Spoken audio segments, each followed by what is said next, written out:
when you're an undergrad student, you're a student. When you're a grad student, they still make you feel like you're a student, but you have a degree, and the work that you're doing is furthering the objectives and benefiting the university. And you really do deserve to be compensated for what you do.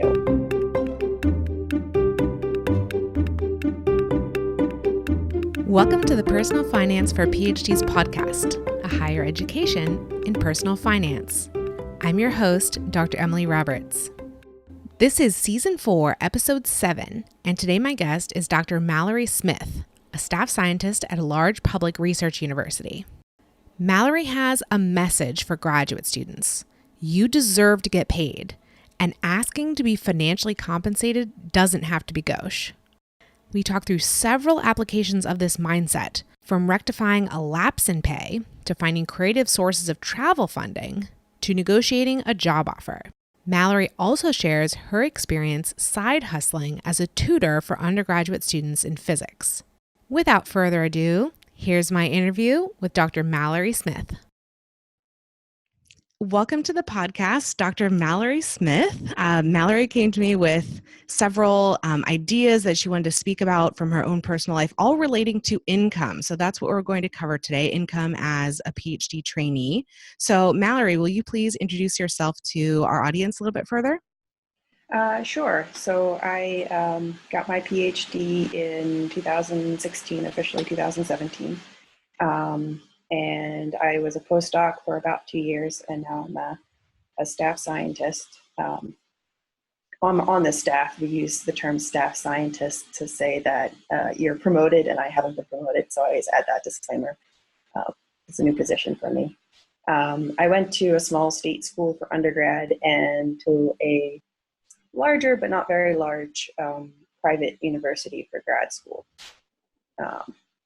And so that's kind of definitely colored how I see income and what opportunities I'm able to talk about, because it's defined what I've been exposed to. Yeah, definitely. We're looking for your personal angle on this here. So you came to me saying, I have a message. I have a message for PhD trainees. What is that message? So I have had a couple of experiences in grad school and a couple of friends in grad school. One particular story stands out. I have a friend who their professor was just absent-minded, completely forgot to figure out summer funding for her.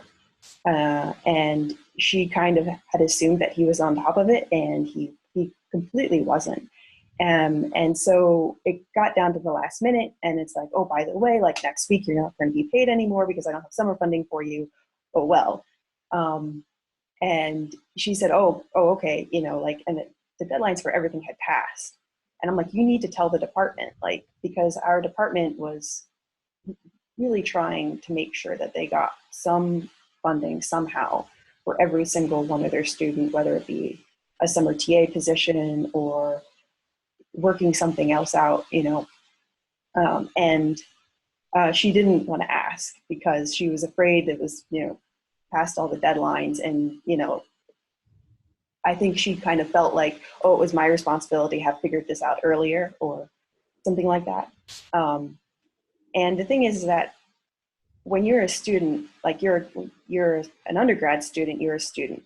When you're a grad student, they still make you feel like you're a student, but you have a degree, and the work that you're doing is furthering the objectives and benefiting the university. Whether you're training and whether you're, especially when you're presenting at conferences and when you're doing any TA positions or anything like that, you are furthering the objectives of the university, and you are an employee of the university. And you really do deserve to be compensated for what you do. And that also is a piece that I think departments can use some help in realizing where their gaps are, because if you don't feel valued, you're not going to be as productive or as enthusiastic about where you're at. And so, for example, with that particular professor, he had grad students sporadically, and I think the network of communication can get lost. The thread can get lost. And so if you are letting your department know, they say, oh yeah, that professor, that they have that problem. They've done this to 4 other grad students. We have a backup option for you. Or the department doesn't know this is going on and say, oh, okay, now I know, the department chair, the heads can look out maybe for future grad students and prevent that from happening.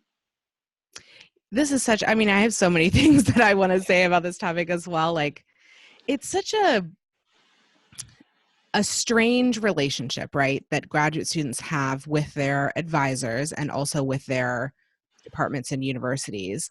And it varies so widely across different universities and across different departments and with different students and different advisors. And I mean, you said, during what you were stating just there that, you're an employee, which is only the case for some graduate students, right? Right. So I'll say many graduate students are employees and should absolutely be, empowered by what you just said, that they bring value to the university in one way or another. That's why they're being employed. And if their employment should lapse by accident, like, of course, that's something that should be rectified. But anyway, it's such a strange relationship between, the trainee and the institution because, yeah, I mean, in some cases you're treated more like a student or a trainee, and in some cases you're treated more like an employee. And it usually seems that the university wants to do whatever is in their best interest, treat you as a student in one case, employee in another case, whatever it benefits them. And it's a real shame, but it does fall to the student or to the trainee in many cases to push back against that. And it shouldn't be that way. Like in your example, this student's advisor should have been looking out for her, should have been on top of things. But in that case, he wasn't. And so it did fall to her, unfortunately, but it did.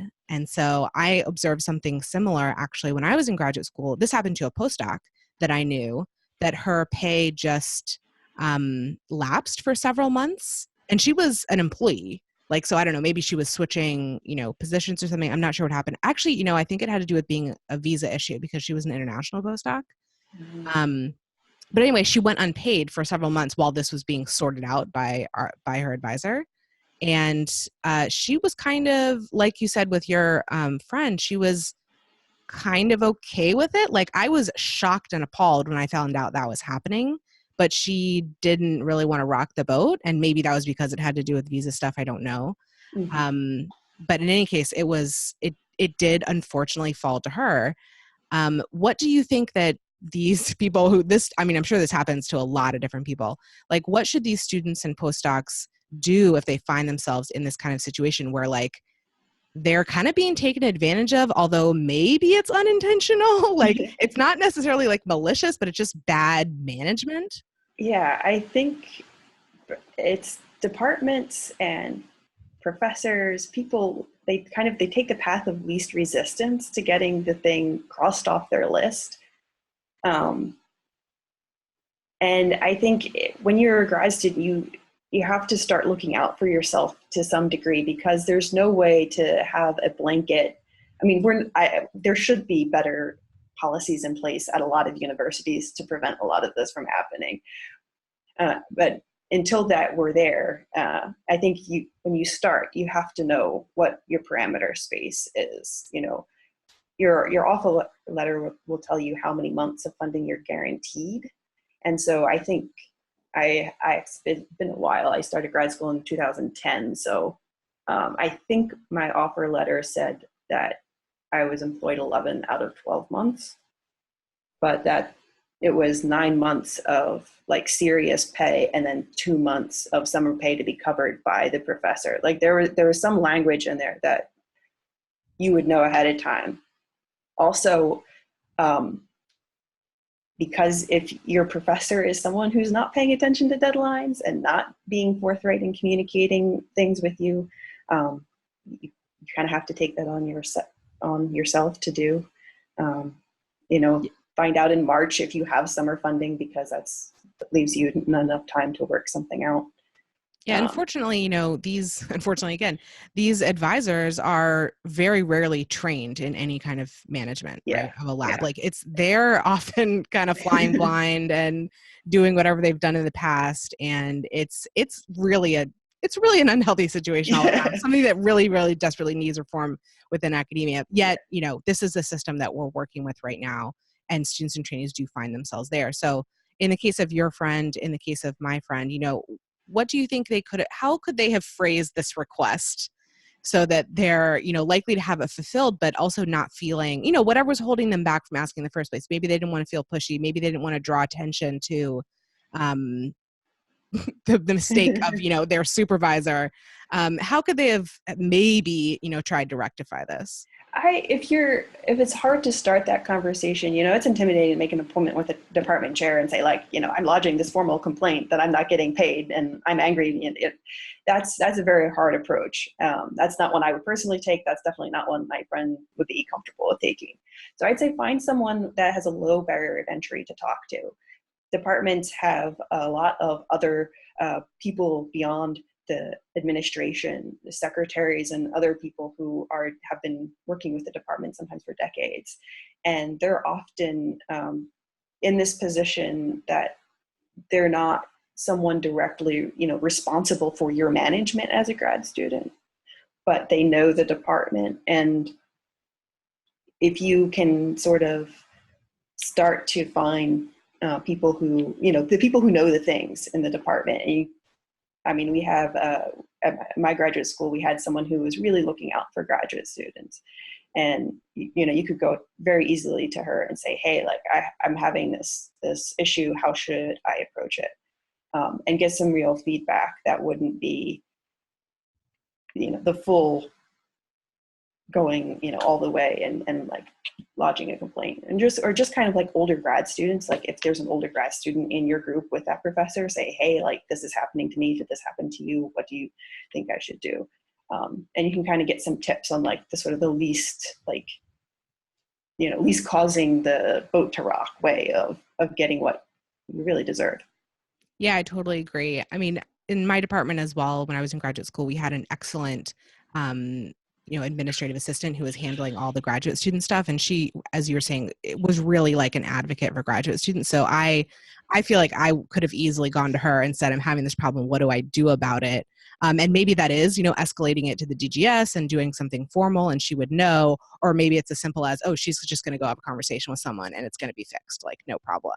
Yeah. I don't know how it could be resolved, but that person would know, right? So identifying your resources within the department, absolutely. I think it's a great idea, even if you don't know how to do that, as you said, to ask an older student or someone else who's sort of serving kind of as a mentor to you, or that you look up to within the lab or within the department.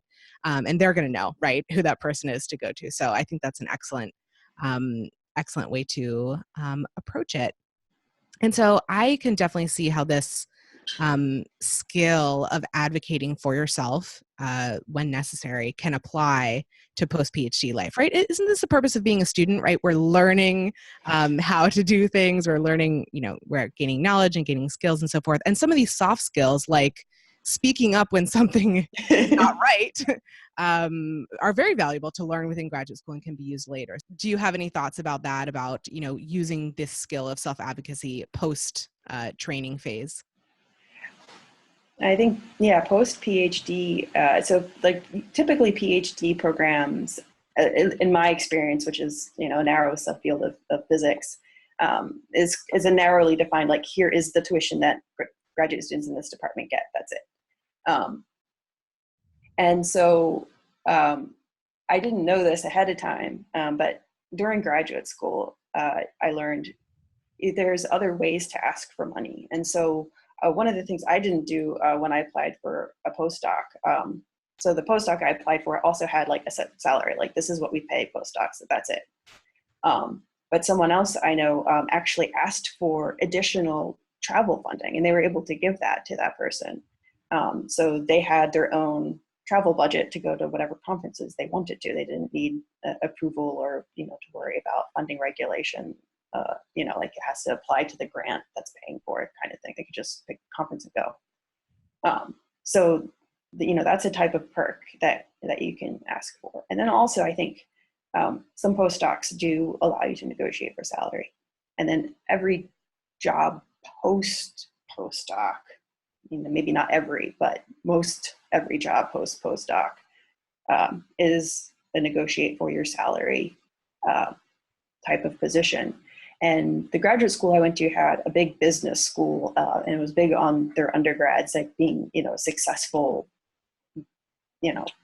and so they had a lot of professional development events about how important it was to negotiate for your salary and how important it was, and they could just show you this graph that if you, ask for an additional, like X $1,000s in your salary now, like the impact over your career is substantial, because when you're starting out, the next position you go to, the salary will be based off what you were paid previously. And so when I applied for my job, I had been in this, like, for years, hearing like, you have to negotiate for your salary, you have to negotiate for your salary. And I'm like, oh God, like, they're offering me such a great salary, I'm so happy with it, but like, I feel like I have to negotiate. So I went to one of my mentors, my boss, and I said, hey, like, I'm interested in negotiating. And they were like, well, typically you have some skill that you can say, hey, like, I can bring this, and you should pay me more because I'm bringing this skill. And I didn't have anything like that. And so, but I actually ended up crafting this response letter to my offer and saying, I just looked it up, and I said, finally, I was wondering if a salary increase to this amount would be possible. And they actually came back and said, well, not to that amount, but to a slightly lower amount that was still higher than what they had base offered. And that felt, really cool, of course, but hopefully over the long run, that's the type of impact that is meaningful in terms of salary. So when you go to negotiate for your salary, there's like websites like Glassdoor.com and other places where you can find out the range of salaries that are possible for your position. And so typically there's like a lower end and a higher end, and that's like, they have a cap. They can't pay you higher than this amount for this position. That's it. And so you always want to ask to be in the top half of that bracket, and they'll put you somewhere hopefully in the middle, but not the lowest part of that bracket in that negotiation. But just kind of know, like, I knew when I was asking that I was not asking for an exorbitant thing. And also, like, I was intimidated because I knew everyone that I would be working with already. And when you ask for money, you're not asking from the people that you're working with, you're asking from the university and really from HR. And so you shouldn't feel like, oh, like, I'm asking for some special treatment that I don't deserve. And everyone, it's really a linear, like, top-down thing from the administration. And just ask. I mean, we have this sort of negative connotation about asking about money and talking about money. But if you just simply ask and say, hey, I was wondering if this is possible, and you're not, being aggressive about it at all. And that's not an aggressive question to ask. So I think you're exactly right. And I'm so glad that you shared, the exact phrasing that you used, because that is really the way it's one sentence, the way you phrased it, like, it's so easy to throw that out there. And if you said, you didn't have what you felt like justification was, oh, I'm bringing XYZ skills to the table or whatever. Hey, you can still ask. I mean, especially if it's in line with whatever the range is that is appropriate for that position. I mean, I think that's the pretty standard thing, right? Is that you're looking at taking a new position and you look up what, people are paid, and you have a range there, and if your offer is coming in on the lower end of that range, just ask for, as you said, the higher end of that range, and maybe you'll meet somewhere in the middle. My husband did the exact same thing when he negotiated his current industry position. He just said, hey, I looked up the salary range for this position in the city that I'll be moving to, and it looks like this is a fair number. Can you do that? And they said, no, but we'll bring it up by, a certain degree. So, I mean, that was really successful, and once you get over the mental hurdle of doing it, the actual phrasing of the one or two sentences is really not like it's that much. But as you said, it pays off so much every single year for the rest of your career going forward in this, in the compounding of the raises that you'll be getting. It's the same way that compound interest works, with investments, or, reverse ways with debt. Works exactly the same with your salary, to the degree that your new salary is based off any previous salaries. anyway, so I just love that you said that. And I also want to point out that negotiation is more rare, but is possible at the postdoc and even the graduate student levels. And so I wanted to point the listeners to, I have two websites that function similarly to Glassdoor, which are postdocsalaries.com and phdstipends.com. And so there you can just go and look up, what are postdocs or PhD students being paid at that university or in this field or what have you, and get an idea of whether your offer is livable, whether it's more or less than other people in the same, city are making. And you can even, especially as a postdoc, start using that as, justification for negotiating your salary. And I actually do have a question within the survey in postdocsalaries.com. Did you negotiate your salary or benefits? And as you mentioned earlier, a lot of people forget about, negotiating benefits. Maybe that salary number can't move, but something else, on the side can move. Because the thing is that when you take on an employee, like you said, these salary ranges are set above levels than just, your advisor that you're going to. It's a few levels above that. The thing is that the cost of taking on an employee is actually much more than just the salary, right? They have to pay tax for you. They have to pay benefits for you. And so asking for an increase in salary, you may be like, oh, well, I'm asking for a 5% or 10% increase in the salary. That's not a 5 or 10% increase in the total package that they're taking on, by hiring you. Yeah. And so it really is a smaller number to them, it looks like, than it looks like to you, right? Yes. Yeah. So keep that in mind when you're going to negotiate. Yeah, when you get a new job, I think I've heard a lot of other people too. You get this salary offer, and it's more than you've made before, because if you're coming from grad school, anything's should be more than what you made as a grad student. And you have to calibrate yourself to not be like, oh, blown away by that number, because they're going to offer you the low end of the bracket. It's more efficient for them. Emily here for a brief interlude. Through my business, I provide seminars and webinars on personal finance for graduate students, postdocs, and other early career PhDs for universities, institutes, conferences, associations, etc. I offer seminars that cover a wide range of personal finance topics and others that take a deep dive into the financial topics that matter most to PhDs, like taxes, investing, career transitions, and frugality.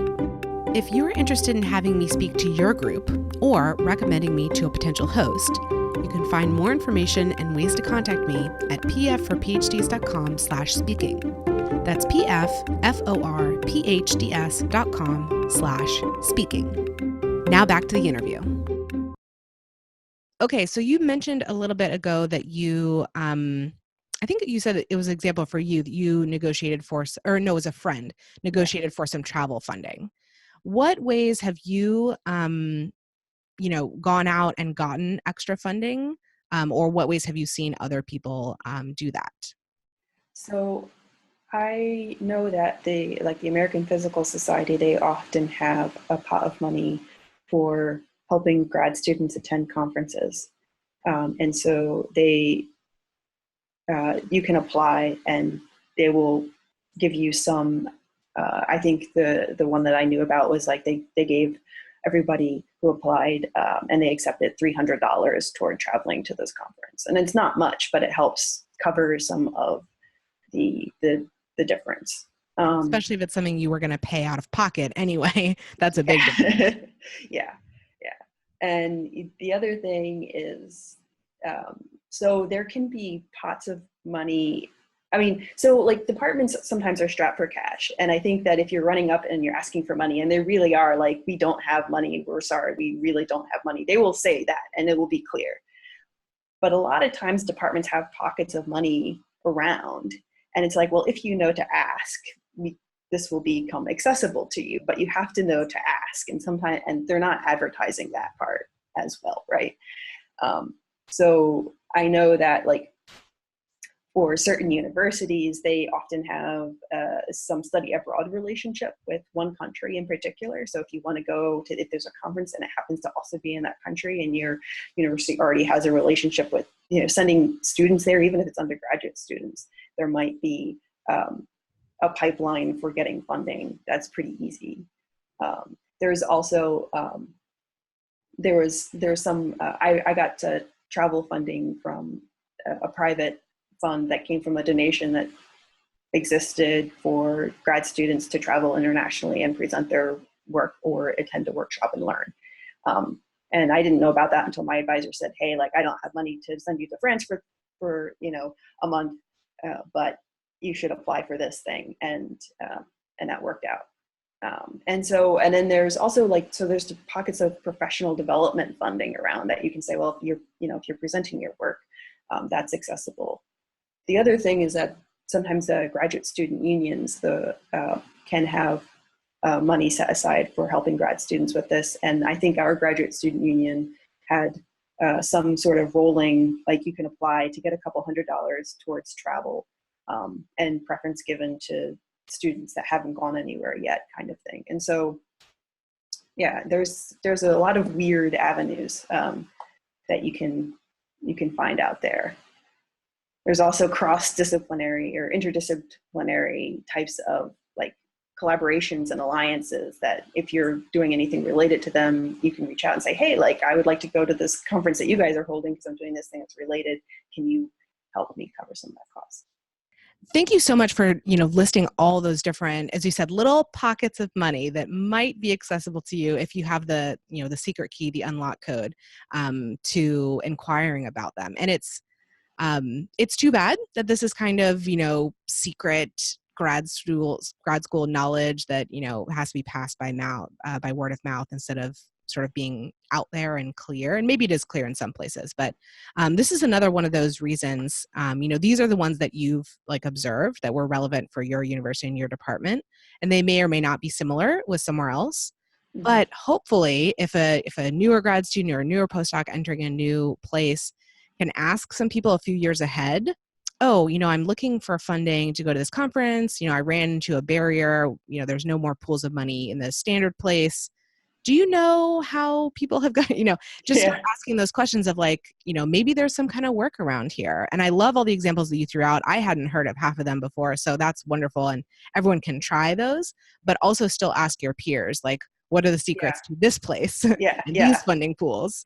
And hopefully, if you ask enough people, you'll get the right answer, especially, go to people who have been traveling internationally or whatever, who have clearly done the thing that you want to do. Ask them how they went about doing that.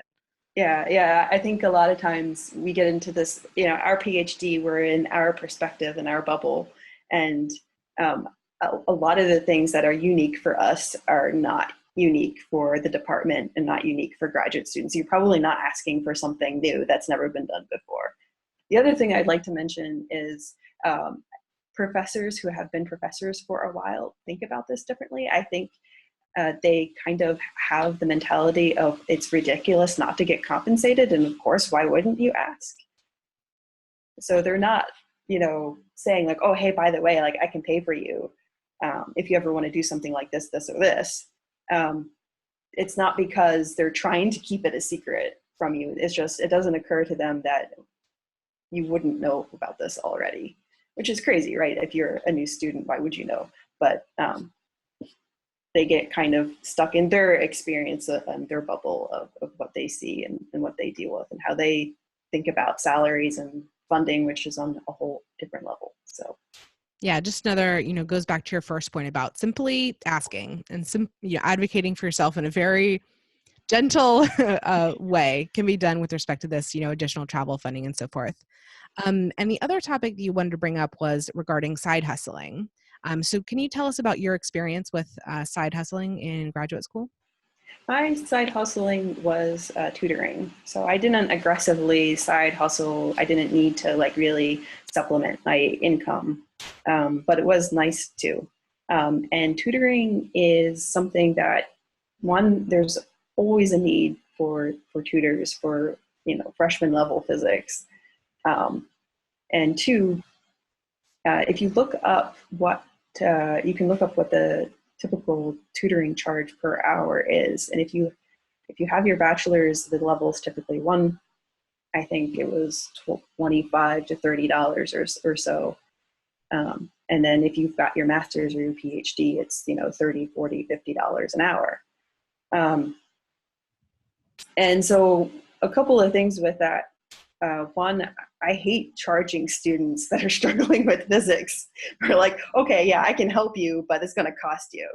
And so I never charged the full amount that I should have. But I learned something in getting to the point where I was comfortable with charging. One, the students that were undergrads at my graduate school, their parents were paying their tuition bills. So I was not making some student broke. They were able to afford it.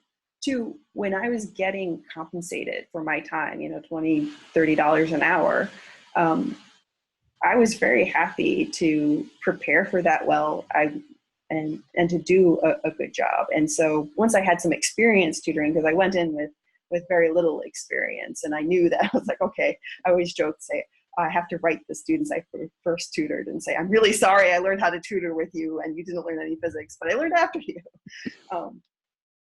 But that's okay. And the other thing is that when you get stuck in graduate school and you can sit down at the end of the day and help someone learn physics, that's really gratifying, because I got stuck in my research. I struggled with my classes, and being able to help someone else was like, oh, okay, like I'm not a failure as a physics person. I'm clearly like benefiting younger students.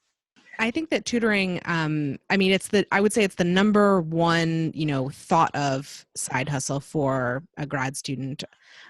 Because clearly, as you were just saying, you do have, something to teach. You have a great deal of expertise in some area, even if it doesn't feel like that on a daily basis. Once you can look back a little bit, you've really come a long ways within your field. And so it's so accessible to be able to teach people, coming along behind you by a few years.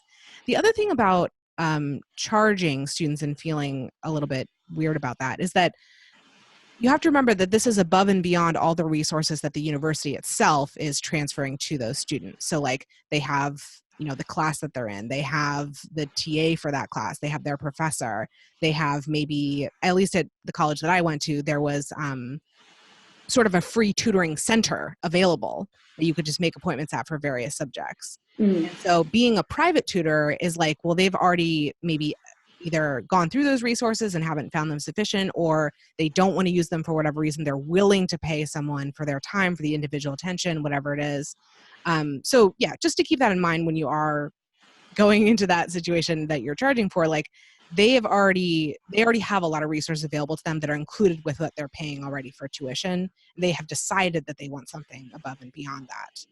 But I wanted to ask you about the difference between like how you distinguish yourself as a TA versus a tutor. And maybe you weren't TAing during that time, or was there ever a time when you were both TAing and tutoring, and how do you sort of draw a distinction there? Presumably you're not tutoring the students who are enrolled in your class, right? Yeah, so our department actually, they had like a list of tutors that they just said, they gave the undergraduates, if these people said they're interested in tutoring, contact them.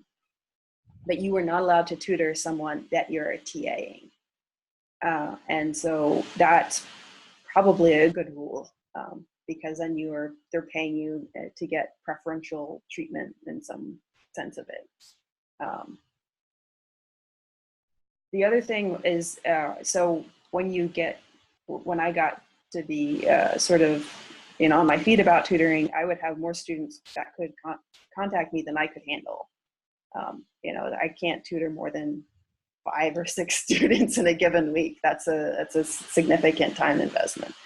But what you can do is try to get all students that are in the same course, so that you're not having to cover new material. And so it get to be, I do 1 hour of prep and then I tutor 4 people, because it's just bang, bang, bang. It's the same material. That's a really good idea.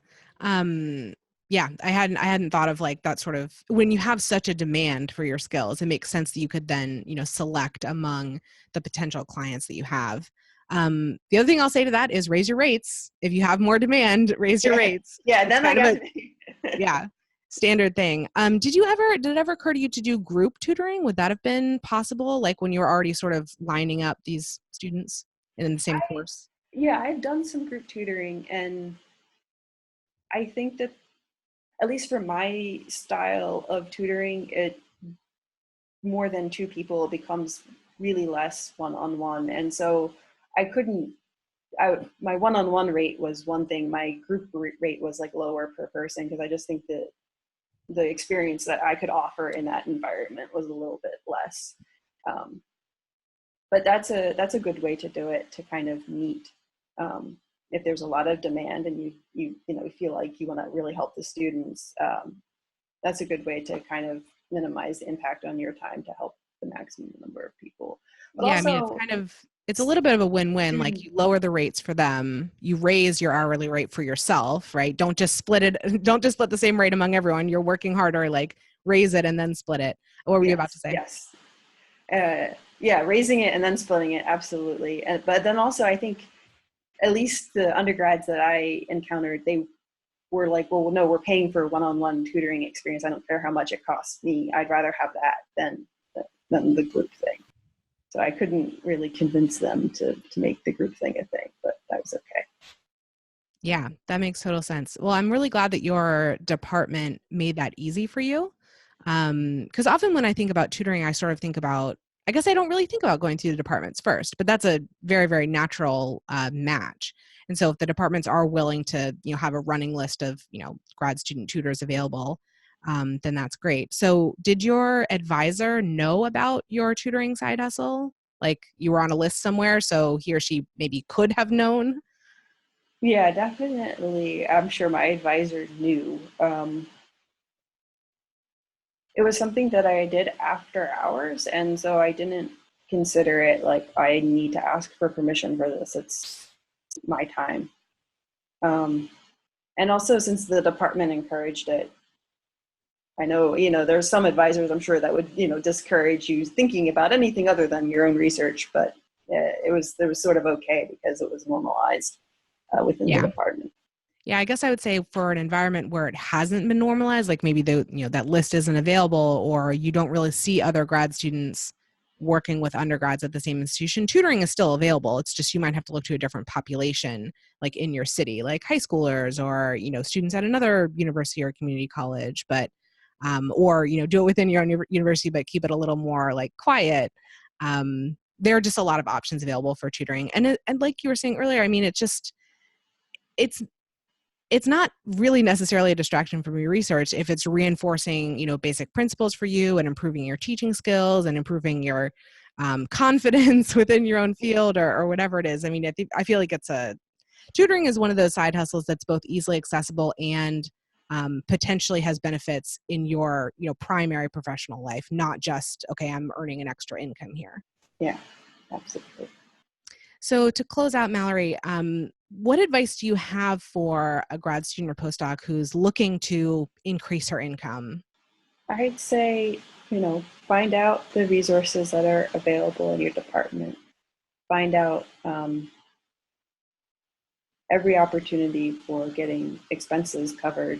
If you're traveling to a conference, typically there's some expense coverage for doing that traveling, and then so that includes meals when you're traveling, and just sort of knowing what's reasonable. You can also, there's always fellowships and things to apply for, and my advice is to apply. So I wanted to apply for a fellowship, and I applied for one, and I didn't get it, and I didn't feel like I really deserved a fellowship. And I had a friend who applied for a different fellowship, and she was encouraging me to apply for that fellowship also. And no, I don't qualify for this. And she applied for it, and she got it.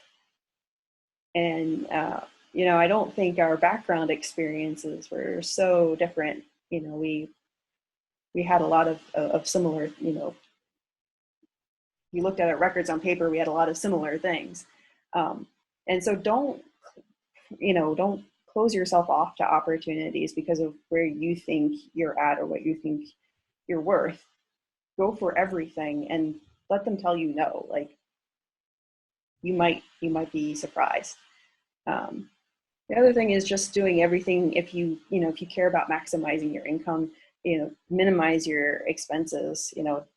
Don't get a Netflix account on your own. Share it with 10 friends, and If you can like bundle your car insurance into a lump, like 6-month payment or yearly payment that's on auto pay, you can get significant discounts.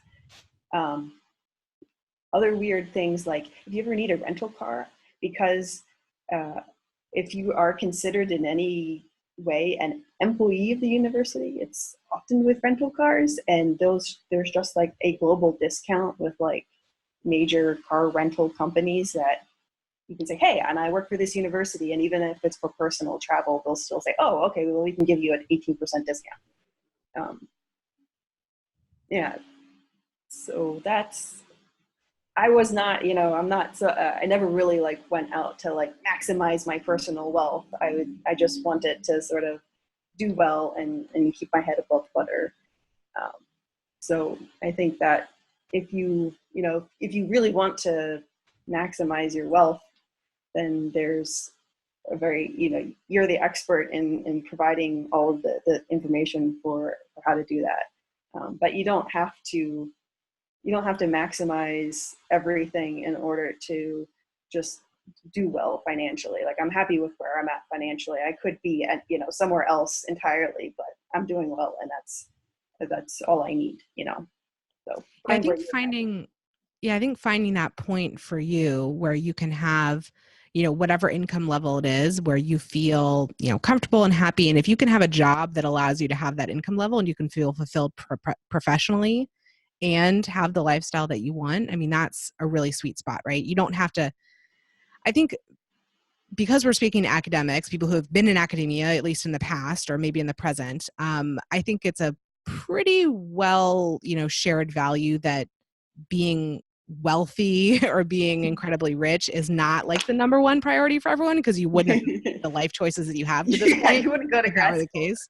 Right. You would have gone into, high finance or, high tech or whatever. You would have made different choices. So, but I think what you're saying is exactly right. Just like if you can find that professional fulfillment, know what the, standard things are in that area, and just try to optimize where you can within that. So I think, for example, your goal as a student or as a postdoc should be to not pay for your own professional travel. Like, your goal should be to not pay for any component of that out of pocket. You should find funding to cover it completely. Now, if you fall a little bit short and you end up paying for your meals on one trip or what have you, that's okay, that's acceptable. But you should just be trying and striving to find, the funds that will cover that. And that's a small way that you can kind of maximize your income / minimize your expenses. After all, this is professional related travel, right? Like, it should be covered by someone else other than you. And I was shocked when I was a young student traveling, and I didn't know that this was sort of expected. They're like, why would you be paying for anything? You're taking this trip because you're asked to for your career. Like, you shouldn't be paying for anything. And I thought, like, oh, you paid for my flight. Like, that's more than enough. I shouldn't ask for. No. And when I went to my first, go to this other lab for a couple of months and do this research project, they said, okay, here, and you get $5 a day for food. And I said, okay. And another student from my group joined and said, this is ridiculous, and immediately called up our advisor and said, $5, they're giving us $5 a day for food. This is completely unreasonable. And it immediately became like $10 or $15 a day. And so it's like the squeaky wheel gets the grease a little bit with stuff like that. Yeah. Well, Mallory, thank you so much for joining me on the podcast today and for sharing your insights into these areas. Thanks very much for having me, Emily. It was a lot of fun, and I'm happy to talk. So thank you very much. Listeners, thank you so much for joining me for this episode. pfforphds.com/podcast is the hub for the Personal Finance for PhDs podcast. There, you can find links to all the episode's show notes, a form to volunteer to be interviewed, and a way to join the mailing list. I'd love for you to check it out and get more involved. If you want to support the show and my business, please go to pfforphds.com/help out. There are plenty of ways to do so without laying out any of your own money. See you in the next episode, and remember, you don't have to have a PhD to succeed with personal finance, but it doesn't hurt. The music is Stages of Awakening by Poddington Bear from the Free Music Archive and is shared under CC by NC.